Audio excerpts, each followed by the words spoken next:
Boa noite, estamos começando mais uma edição do programa Band Entrevista, que hoje está recebendo o deputado estadual pelo PT de Assis Diniz. Boa noite, deputado, muito obrigado pela presença aqui no Band Entrevista. Gostaria de começar o programa aí falando sobre esse início aí de trabalho da Assembleia Legislativa. O senhor que hoje está liderando um bloco, que tem PT, tem outros partidos ligados a uma federação aí montada juntamente com o Partido dos Trabalhadores. Quais são as perspectivas aí para esse primeiro semestre lá na Assembleia? Boa noite, Rogério. Boa noite a todos que nos acompanham. Esse foi um primeiro momento de debate, de discussão e principalmente de organizar a presença dos partidos dentro das comissões temáticas. Ao debater com o presidente Evandro, nós apresentamos a criação de um bloco formado por duas federações, que é a Federação PT, PCdoB, PV, Federação 2, PSDB e Cidadania, junto com o PSD e o PMN. São 15 deputados.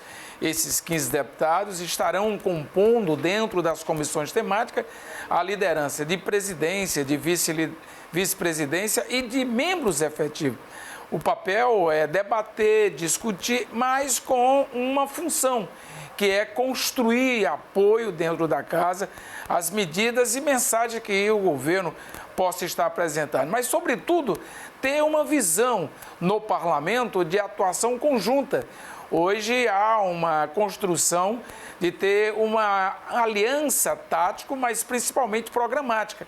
Não foi somente para constituir uma maioria. Hoje nós temos 33% da casa, de 46 deputados, somos 15, isso representa um terço praticamente de uma boa bancada, o que nos levará agora para dentro das comissões temáticas constituir o debate programático, visando dar apoio, sustentação e principalmente nesta relação que analisa as matérias, que propõe ter a relação política do governo com a sociedade. Agora, de Assis, esse início de 2023 marca aí o início do governo Eumano de Freitas, o governo do PT. Esse bloco, de certa forma, tem até uma responsabilidade maior, porque no início de governo é fundamental que o governador consiga uma maioria na Assembleia para ter uma melhor condição de governo, né? Bom, o que estrategicamente se constituiu dentro da casa, hoje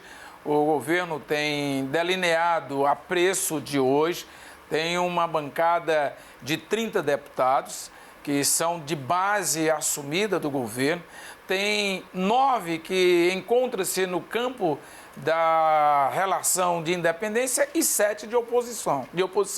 Então, esta é uma base que precisa estar firmando a tranquilidade e a segurança para que o governo possa trabalhar. É um momento onde o governo apresenta as matérias, onde o governo constitui as relações, mas principalmente da segurança de se trabalhar. Quando nós olhamos essa dinâmica do que é a construção dentro do parlamento do apoio ao governo, a gente verifica quando dá as medidas. A primeira relação teste foi quando o governo apresentou a reforma administrativa, que tinha matérias polêmicas, que tinha matérias que criavam uma certa dificuldade para algumas bases parlamentares. Mas lá se conseguiu a tranquilidade de ter sempre uma votação das 4 principais matérias, variando ali de 32 a 34 votos. O campo da oposição materializava de 7 a 11 votos, o que nos dá uma dimensão política para dizer: hoje está constituída, tem uma base consolidada e essa base vai trabalhar na perspectiva de desenvolver as suas relações e principalmente ter o diálogo que já foi estabelecido. Quando da montagem das comissões, Rogério, o presidente Evandro ouviu, conversou, dialogou e fez uma composição para atender a toda a base parlamentar, mas o campo da oposição e dos independentes, refletindo numa eleição tranquila das comissões, do Conselho de Ética, dos espaços políticos dentro da casa. Então, há um diálogo, há uma construção, mas principalmente uma posição firme de construção sólida de uma base de apoio ao governo. Esta semana, o presidente da Assembleia, Evandro Leitão, definiu a composição das comissões técnicas, que são fundamentais para o funcionamento da Assembleia. Na opinião do senhor, ficaram bem divididas as comissões na questão de contemplar todos os partidos? Perfeito, contemplou absolutamente todos. Nós vamos ter deputados da oposição que vão estar representando o seu pensamento nas comissões temáticas, seja como membro, seja como vice-presidente. Nós vamos estar com a base tendo a presidência de comissão. Nós vamos ter, dentro do tema político, dentro do debate, a representatividade, olhando o que é o regimento, mas para além do regimento, fazendo uma acomodação. A casa, quando você busca a composição, ela tem uma proporcionalidade. Para que um deputado esteja representado numa comissão temática, a bancada ou o partido tem que ter 5 deputados. E nós não olhamos isso, nós fomos olhando exatamente a perspectiva da representatividade, o olhar para atender aqueles que estão no campo da oposição, que também precisam estar representados e acomodando esses interesses. De certa forma, o que o presidente Evandro fez foi de reconhecimento notório da fala dos deputados da oposição, que foram à tribuna elogiar, reconhecer e parabenizar a condução do presidente Evandro. Nós, da situação, fizemos esta mesma referência, o que dá a dimensão de atender a partir do diálogo, a partir do entendimento que é uma casa plural, de debate, que tem que se constituir sempre ouvindo todas as partes da casa. O senhor ficou lotado em que comissão? Eu vou estar em 5 grandes comissões. Vou estar como vice-presidente da Comissão de Constituição e Justiça, vice-presidente de Trabalho e Fiscalização. Vamos estar como ouvidor, vice-ouvidor, o ouvidor substituto da Universidade do Parlamento e em várias outras comissões que nós vamos estar compondo ao todo. São 7 comissões que terá a nossa presença como membro efetivo, como, por exemplo, de orçamento, que vai compor no debate as grandes questões temáticas do que diz respeito ao orçamento, ao plano plurianual e à questão financeira do próprio Estado. Deputado, o senhor já teve a oportunidade de ser secretário de Estado, né, atuando na área de desenvolvimento rural, agrário, e na Assembleia existe uma frente parlamentar em defesa da pecuária, da agricultura. Esse tema aí, essa área aí, como é que vai ser o desenvolvimento das ações lá na Assembleia? Bom, Rogério, para você e para os demais, a casa, ela a cada 2 anos tem a oportunidade de recepcionar até 4 frentes parlamentares. Nós fomos os primeiros a apresentar, com 36 deputados subscrevendo o requerimento da criação da Frente Parlamentar da Agricultura Familiar, da Pecuária e da Pesca. Esta frente, embora tenhamos sido os primeiros a apresentar, ainda não está lido o requerimento em plenário, que eu acredito que na próxima sessão seja indicado quais são as 4 frentes parlamentares. Mas a nossa, ela terá, quando aprovada pela mesa diretora, aliás, agora não, porque já foi eleita as comissões, quando da referência dos requerimentos aprovado pela Assembleia, indicado para as comissões, nós vamos ter uma frente que vai debater o que é o novo ciclo de desenvolvimento da agricultura, da pecuária e da pesca, onde nós buscaremos debater uma visão econômica. Nós queremos superar um ciclo que, ao longo dos anos, pautou a agricultura como uma política de assistência, de uma política de transferência de renda. Eu fui secretário de Estado do Desenvolvimento Agrário e sempre tive isso muito claro.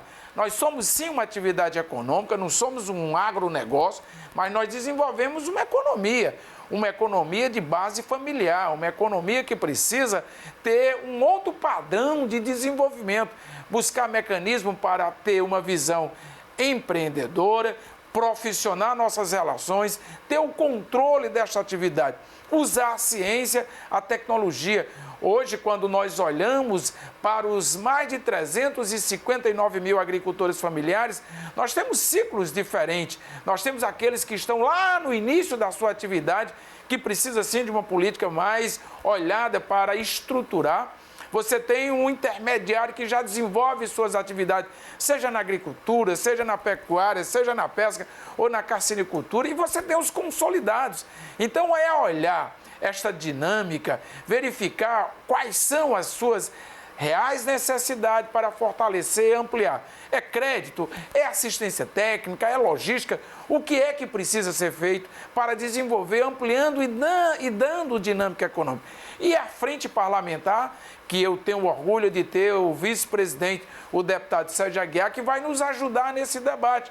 Nós vamos trazer não só a agricultura familiar, nós vamos trazer a agricultura convencional, inclusive, para que a gente tenha este olhar econômico, para que a gente constitua no debate os grandes desafios. Qual é o grande desafio hoje? É empoderar, é empreender, é principalmente agregar valor, porque se nós olharmos a necessidade de deixar o agricultor familiar, o produtor, de ser apenas e tão somente fornecedor de matéria-prima, para que ele se constitua como agregador de valor, aí nós vamos dar um passo importante para gerar renda, sair da condição incômoda que nós temos hoje na presença do PIB cearense. Hoje nós somos 1,6%. Eu acho que pela capilaridade, pela densidade, nós podemos estar aí 2,5% no período muito próximo da atividade econômica do nosso PIB. O presidente Lula tem dito isso de forma muito aberta, de que a agricultura familiar será bastante importante no governo dele, porque é uma das ações, uma das políticas que vai ajudar na questão do combate à fome. E o governador Elmano de Freitas quer seguir essa mesma linha aqui no Ceará. Como é que poderá realmente contribuir para que a agricultura familiar seja ainda mais fortalecida aqui no estado? Bom, vamos nós. Há um grande debate. O agronegócio produz alimento? Não, o agronegócio produz commodity. É importante? É. Ele tem o seu papel econômico? Tem. Mas quem produz alimento, quem coloca na mesa das famílias cearenses e brasileiras é a agricultura familiar, que é responsável por 2/3, por tudo que se come no café da manhã, do almoço e da janta. É a agricultura familiar que está presente nesta relação. Se isso é verdade, e é verdade, porque os dados estatísticos apontam para isso, nós precisamos compreender o que é que precisa para que esta rede funcione em larga escala. Aí há uma necessidade de concatenar as relações, seja do governo federal, seja do governo do estado. O presidente Lula, ontem, na semana que passou, aliás, fez o lançamento do Conceia, fez o lançamento do Bolsa Família. São políticas e programas que vão constituindo uma rede estruturada para garantir alimento, combate à fome, erradicação da pobreza. Porque o alimento produzido pelo agricultor familiar gera renda, mas gera renda não só para ele faz circular uma economia no bairro, na cidade, no local onde ele é produzido. Daí uma visão estratégica que o presidente Lula e que o governador Elmano estabeleceu.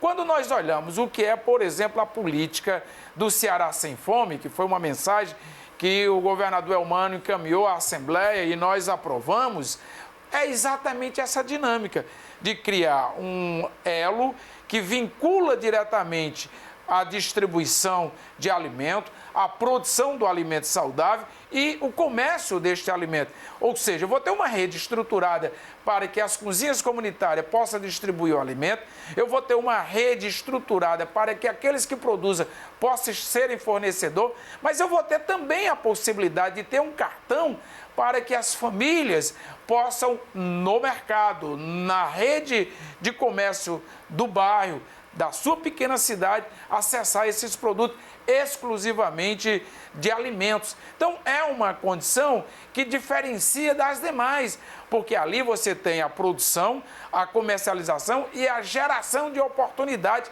e de renda, estruturando o ciclo para que a gente possa desenvolver economicamente a cidadania daqueles e daquelas que mais precisam, Rogério. De Assis, eu vou pedir aqui um intervalo rápido, daqui a pouquinho a gente volta aqui com o Band Entrevista, hoje conversando com o deputado estadual pelo PT, de Assis Diniz. É um intervalo rápido, eu volto já já.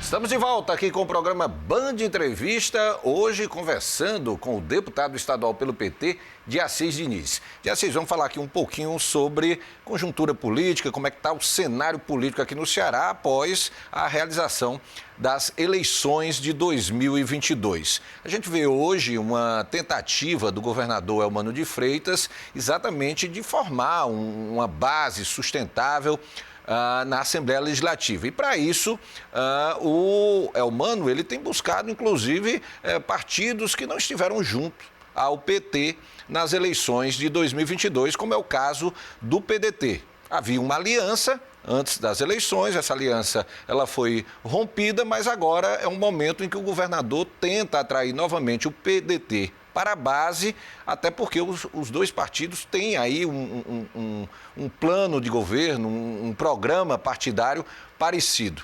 O senhor hoje vê realmente essa condição, já que, inclusive, da bancada pedetista na Assembleia, a maioria hoje já está compondo a base?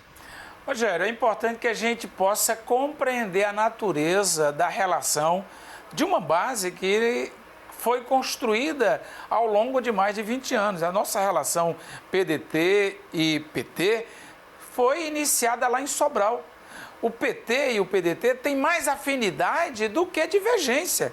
Não é porque houve um ponto fora da curva na eleição do ano passado que a gente venha desconsiderar tudo que foi construído, seja com o governador Cid, que o PT estava no primeiro governo na vice com o nosso querido professor Pinheiro, no segundo momento como base de apoio, seja no primeiro governo do Camilo, seja no segundo governo do Camilo, no governo... Então tem muitas unidades, tem muitas afinidades.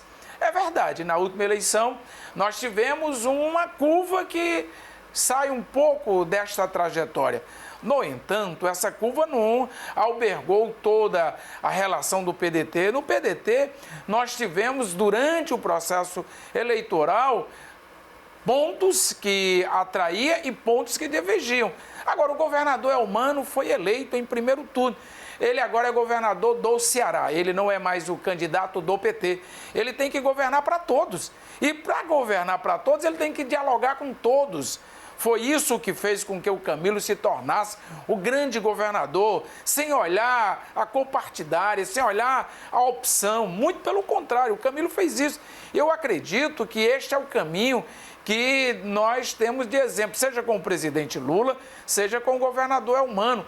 O Elmano precisa governar para garantir a superação dos graves problemas que o Ceará tem. Embora todos os avanços do Cid, do Camilo e da Isolda, mas nós temos muito desafio. E aí esta relação precisa ser superada e ter uma base que garanta conforto, tranquilidade para governar é fundamental. Quando você busca compreender, olhando mais de perto, as dificuldades na base do PDT, nós vamos encontrar a própria natureza da disputa de espaço, da disputa de poder, da disputa do que será os próximos passos. Eu imagino que o ideal que terá na nossa relação é montar essa base, estruturar o governador do Ceará, de todos os cearenses, dialogar com todo mundo. Inclusive, eu não vejo como não ter esse diálogo com o próprio prefeito de Fortaleza, que é do PDT, o Sarto. É impensável uma cidade do tamanho de Fortaleza, com os desafios que tem em Fortaleza, com o nível de pobreza, de violência, de desemprego, com as grandes dificuldades, que não é exclusividade de Fortaleza, faz parte de um cenário fruto de desgoverno dos últimos 6 anos, que tem consequência direta no exercício pleno da cidadania e do atendimento das políticas públicas. Então, é preciso compreender isso. o governador Elmano, o prefeito Sarto, senta, conversa e mantém o padrão civilizatório das relações políticas. E eu acredito que, neste primeiro momento, nós já verificamos que boa parte do que foi constituído do debate já foi superado. O PDT, por exemplo, tem 13 deputados. Desses 13 deputados, 10 têm um diálogo efetivo de uma relação muito harmoniosa. Tem 3 que estão debatendo, discutindo, mas que eu vejo como natural de uma aproximação. Qual é o problema que o PDT se torne base do governo Elmano? Nós fomos base do governo Cid durante 8 anos sem nenhuma dificuldade. Então, eu vejo que essas questões serão mais do que naturais ao longo do próximo período. E não podemos aceitar e permitir o debate de que Fortaleza vai atrapalhar isso. Não, não. Ao longo de todos os últimos processos sucessórios, que vem do CID até hoje, o PT disputou com o PDT, porque Fortaleza tem suas especificidades, Fortaleza tem uma dinâmica própria.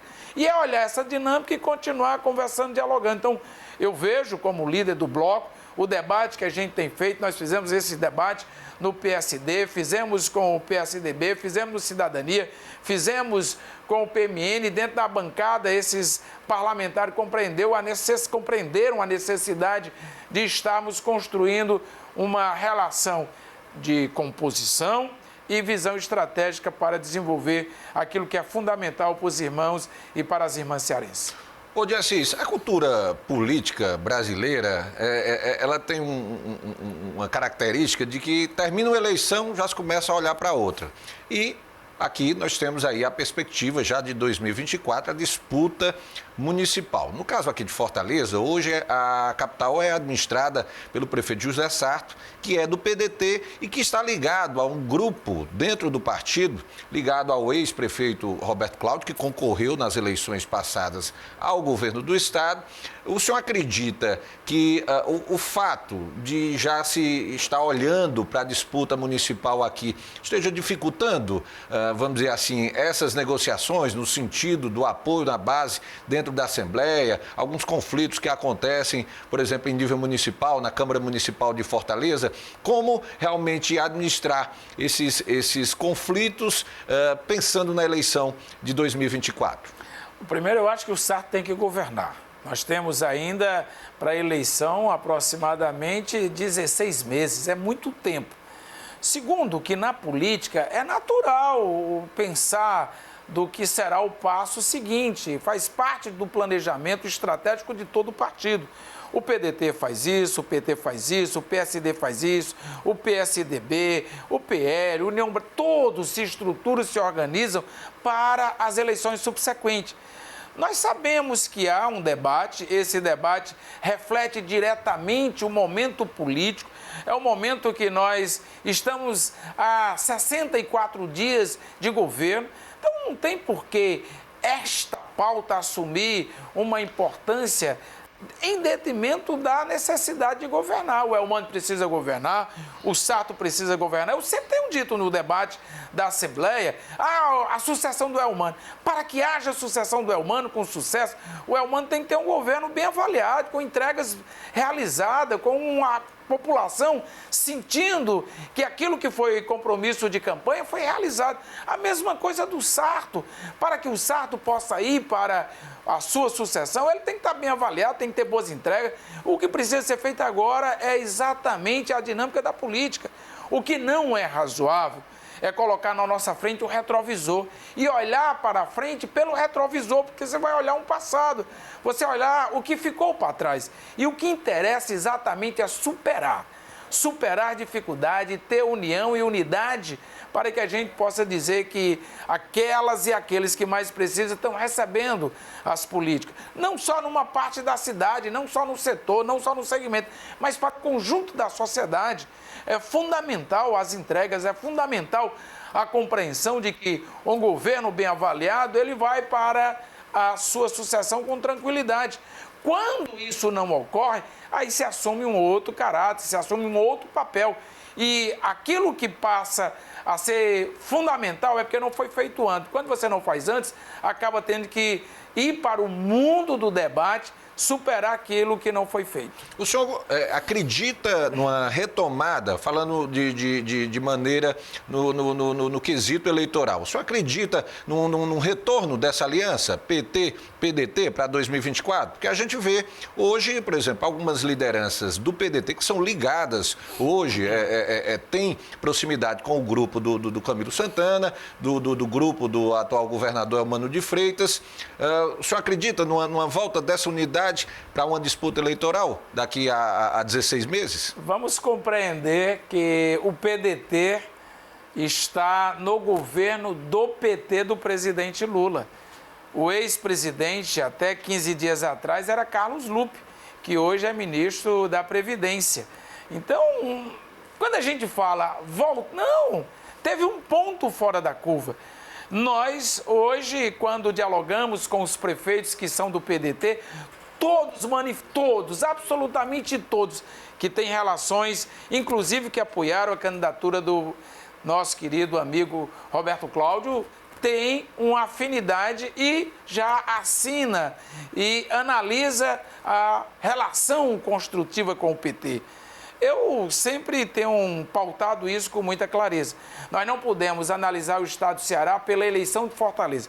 Fortaleza, o PT vai ter candidatura. Sempre teve, não vai ser diferente agora. E nós vamos estar nessa unidade, olhando para o estado do Ceará. Quando nós olhamos o estado do Ceará, nós vamos verificar que tem algo muito maior do que o interesse local paroquiano, que é isso que nós vamos fazer. Então, eu não tenho dúvida que essa relação ela será reconstituída e na sua reconstrução nós vamos estar desenvolvendo, fortalecendo e ampliando políticas para os irmãos e as irmãs cearenses. De Assis, nós estamos encerrando aqui o nosso tempo. Já gostaria aí que o senhor desse só uma mensagem aí rápida para o eleitor cearense. Quais são as perspectivas aí para esses próximos 4 anos aí do governo Elmano de Freitas? Eu sou muito otimista. O Ceará produziu a primeira molécula de hidrogênio verde, aqui lançada no final de janeiro. Nós vamos ter uma boa quadra invernosa, nós vamos ampliar cada vez mais a rede de saúde com a construção de 2 hospitais, o Hospital Universitário e o Hospital do Maciço do Baturité. Nós vamos ter o Ceará sem fome, ou seja, é um Ceará que trabalha para manter cada vez mais e melhores oportunidades de trabalho e emprego. Por isso, desejar um bom inverno, uma boa quadra invernosa e que a gente tenha um olhar de alegria e felicidade para todos nós cearenses. Muito obrigado pela presença, deputado de Assis Diniz, do PT, que esteve com a gente neste sábado aqui no Band Entrevista. Agradeço a sua audiência e marcamos já um compromisso para o próximo sábado. Até lá.